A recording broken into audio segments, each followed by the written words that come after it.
Hola, amics de la teua ràdio. Com sempre, m'agrada parlar un poquet amb tots vosaltres. Avui és només per comentar-vos que el pròxim dissabte tornarem a tenir darrere dels micròfons de la teua ràdio a Paquili Morti, perquè és una persona molt polifacètica, com tots sabeu. Paquili Morti i Pepe Corbí són dos dels encarregats de presentar el llibre de Canyís i Canyissaes. Avui hem pogut parlar amb ella, com vos comente, i el pròxim dissabte tindrem una extensa entrevista en la que ens parlarà d'aquest facsímil, que és una reproducció fidel a la de 1950, és a dir, que està reeditada sense correccions ni res afegit.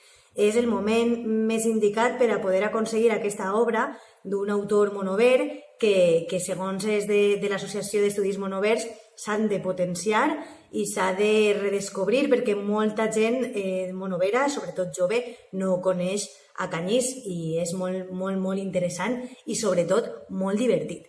Per això jo avui vos anuncie que el pròxim dissabte tindrem una entrevista molt entretinguda en la que coneixerem en què consistirà aquest nou llibre que presentarà l'Associació d'Estudis Monovers el pròxim dissabte a Monover, a la Casa de Cultura, a les 12:30.